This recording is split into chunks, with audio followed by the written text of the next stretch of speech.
say one thing right now. How about them Cowboys? Yeah, about them Cowboys. After the Cowboys' most recent loss to the Atlanta Falcons, dropping them to 3-5 on the season, you could say that it's time to press the panic button in Dallas, especially with Dak Prescott leaving the game with a hamstring injury that will sideline him for multiple weeks. But I'd argue that pressing this button will not do them any good. You see, this team is in hell in just about every conceivable way, and they are not just in hell for the short term. They have booked an extended stay at the Gehenna Resort. It's not just this Cowboy season or even past Cowboy seasons that have been a failure. This team has impressively put themselves in a position to fail for at least the next handful of years. Where do I even begin? Let's start with the most likely target in Dak Prescott. The highest paid quarterback in the league has not been playing anywhere close to his $60 million salary since he signed on the dotted line. Many were expecting this to likely be Dak's final season in Dallas, but Jerry Jones saw his boys beat up on an awful Browns team in week 1 and pulled out the checkbook. Yeah, because Dak hasn't made a living off of beating up on bad teams. Well, he literally has. The formula for predicting the outcome of Cowboys games has become a simple flowchart. Does the other team have a quarterback that is notably better than Dak? If yes, then the Cowboys are about 90% likely to lose that game. Dak can't beat quality teams, and especially not quality quarterbacks. The only times that Dak has beaten quality quarterbacks that are notably better than him are Justin Herbert twice, even if I'm beginning to have serious doubts and questions about Herbert as a franchise quarterback, but that's a topic for another day. And I guess I'll let Dak have this one. An old washed up Matt Ryan a few times if you want to count him. Grandpa Tom Brady in his last NFL start at age 44. He beats Jalen Hurts sometimes, but I chalk that up a bit more to the Cowboys-Eagles rivalry always being back and forth. I guess he beat Aaron Rodgers in his rookie year in 2016, but Rodgers has beaten Dak every single time since then, with one of those wins being in the playoffs. He did beat Russell Wilson in the postseason, but this was also near the end of the Seahawks' run as a contender. But that's it. 8 years, and that's all we have gotten from Dak. This is the highest paid quarterback in the league we're talking about, and he has an annual ass whooping coming to him from potentially up to 3 teams every year now in the Packers, Niners, and what looks to be the Lions joining the party. These are very good teams in the NFC that are going to roadblock this iteration of the Cowboys for the foreseeable future if nothing else changes, and that's because they invested $60 million a year into a guy that folds when facing good to great teams with better quarterbacks. I'm not even specifically talking about how poorly Dak has played this season. This is a collective throughout his entire career. Dak puts up great numbers and stats when he's trailing by 4 scores against great teams in garbage time, and when he is beating up on the awful Giants and the Reskins a quarter of the season, along with a handful of other fodder teams. Now the Reskins have turned a corner and look to be a force led by star rookie Jaden Daniels. So take 2 freebie stat padding games off the schedule for likely a long time. Now the Cowboys are stuck paying a middling QB top dollar and getting a fraction of the value out of him.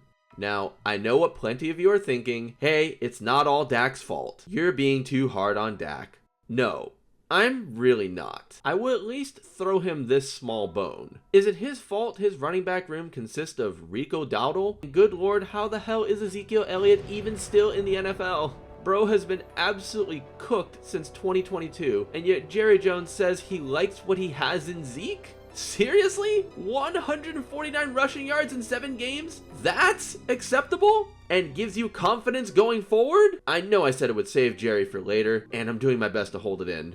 Getting back on topic though, while I will give Dak that small bone, Dak has been a quarterback through his entire career that has relied heavily on play-action passing. And this is the first time in his career in which he seriously lacks this ability. Well, in order for play action to work, you need to actually have a solid running game, so the opposing defenses have to respect the threat of the run. If your running game is mid, then you're going to see lighter boxes and more defenders in coverage. The best quarterbacks can overcome this sometimes by reading defenses, making changes at the line, and making perfect throws, honestly. You know, the guys you pay $60 million a year. Maybe pay this quarterback less and bring in Derrick Henry with the rest of the money? That would have been helpful. Dak is just not a $60 million a year quarterback. his cap hit is going to severely hurt this team and their ability to bring in high-tier free agents, and the Cowboys are not going to get anything in return. The Chiefs have Mahomes making bank, but they have his greatness to fall back on. Now, I need to talk about this defense for a moment. I have never been a fan of this defense. It's full of super talented, but also super overrated players that are more style on the field than they are substance. They are undersized, scared of physicality, and poorly coached. Apparently, people thought bringing in Mike Zimmer was going to fix their issues, but as we've seen so far this season, with the defense making the same mistakes they made in previous seasons, he's not the solution. The Packers truly did expose this unit in the wildcard round this past season, showing that if you operate a McVay-style offense with plenty of deception and misdirection, along with running the ball right at the heart of the defense, you're not only going to win, but you're going to cruise to victory. Look at each of their losses this season. They all share the same qualities. There is a literal blueprint on how to beat this defense, and nothing has been done about it. Side note, if you ask me, you don't pay Micah Parsons. He's got 1 sack in 4 games played this season and has disappeared when playing against quality tackles since he entered the league. We also need to be honest about DeMarcus Lawrence. DeMarcus Lawrence is done. He's 32 years old, costs way too much, and hasn't posted double-digit sacks in a season since 2018. Trayvon Diggs got his big payday because of his 11 interception season in 2021. Let's be honest here, 11 interceptions is impressive, especially with today's turnover-avoidant NFL offenses. But since that All-Pro season, he's not even come close to replicating it. He plays a very aggressive style that, while it can look awesome when he gets picks, it can look disastrous when he tried to make a play on the ball but fails. And don't even get me started on their lack of depth. God forbid any of their defensive starters get hurt and they need to turn to, Chauncey Golston and Andrew Booth. Who are you people? You can't afford to have so many massively overpaid players on your roster. Of Dak, Micah, and CeeDee Lamb, CeeDee was the only one who deserved to get paid. Now imagine if he had a top 10 quarterback getting him the ball. Getting back to closing out on this defense, it needs a massive overhaul from top to bottom, and I see no world in which that happens this season. Now we get to subject C, and that is the head coach, good old Mike McCarthy. The clock management king who totally always has his timeout saved for late game situations, and the self-proclaimed analytic god. Whoa, I don't think this is going to work out. It will. They'll be able to clock this. They were planning for it. It's down. Oh my gosh. The official gets in the way. The game's over. The game is over. Really pulled a fast one on Jerry Jones to get another head coaching gig in the NFL after spending a year out of football after getting fired for having the league pass him by and not updating his schemes, pissing off Aaron Rodgers, and getting massages during practices in Green Bay. No, not those kinds of massages. Mike must have worn his Super Bowl ring to every meeting with Jerry because there is no other way in which Mike McCarthy could have convinced Jerry to hire him after what happened near the end of his tenure in Green Bay. What Mike has brought to Dallas is the same crap in which Aaron Rodgers suffered through in Green Bay. Basic concepts, straight line routes, and an expectation that his quarterback will execute at an elite level. He's basically asking his quarterback to carry him to wins, which Rodgers was capable of doing in Green Bay because he's a future first ballot Hall of Famer and quite possibly the greatest thrower of the football in NFL history. Yeah, that's the type of guy that it took to run McCarthy's offensive schemes and make them look acceptable. Dak, like we discussed, is just not the same caliber of QB. McCarthy's tenure in Dallas has been marred by the same issues as his time in Green Bay, and his contract is up at the end of this season. That should signal the end of the McCarthy era in Dallas, right? Well, we're finally here. It's time to talk about the biggest issue plaguing the Cowboys for roughly the past 30 years, and that is their owner and de facto general manager, Jerry Jones. No matter what decision is made on the Cowboys, the buck starts and stops with Jerry Jones.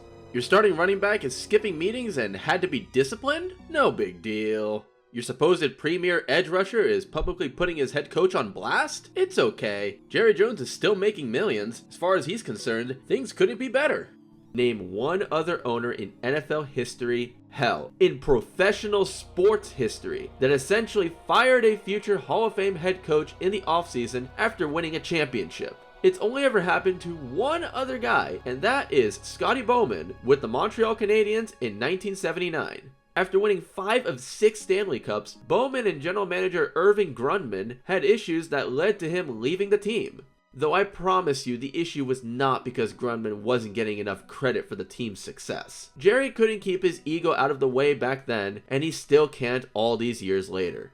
What happened as soon as both teams parted with one of the two greatest head coaches in their franchise's history? Both teams currently have very long championship droughts. The Canadiens captured 2 more titles in '86 and '93, but the Cowboys have not only failed to capture another championship since their last Super Bowl in 1996, but they have failed to even reach the NFC title game since then, and have only managed to win a pitiful 4 playoff games since then, versus Donovan McNabb in his final game as an Eagle, versus the Lions in 2015, versus the Seahawks in 2018, and versus the broken down Buccaneers with old man Tom Brady in 2022. This has been Jerry's franchise for almost 3 decades. Houston Texans have 1 more playoff win in that same span, despite not becoming a franchise until 2002. Getting back to the modern day, Jerry has absolutely mismanaged and ruined this team worse than I have ever seen in all my years of watching football. He caved and gave Dak way too much money for only winning 2 playoff games and having an overall weak showing and track record against quality opponents. He brought back an old and washed up Ezekiel Elliott as his starting running back. He had an opportunity to sign Derrick Henry, who publicly said he wanted to be a Dallas Cowboy, and he didn't sign him.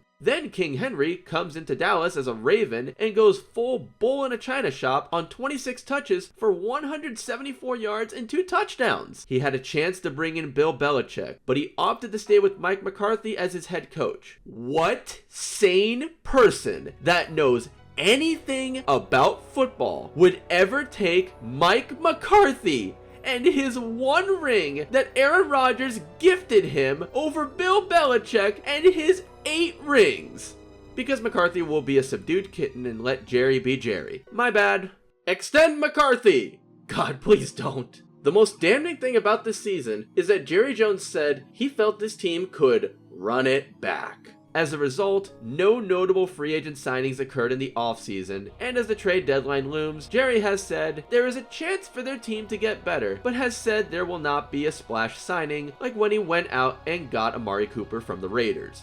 I mean, I doubt a splash signing would fix this broken team, but at least Jerry would show he isn't completely tone deaf to how shitty his team is. Jerry Jones loves his players like his kids. And that may sound endearing, but if you want to win Super Bowls, you need to make tough decisions and move on from players and coaches you may have a great personal relationship with. I would think a savvy businessman like Jerry would understand this philosophy, but I guess not. Damn it, Jerry, if nothing else, just make sure you keep Brandon Aubrey around as long as possible. I know it's funny saying the best player on your team is a kicker, but right now, it is.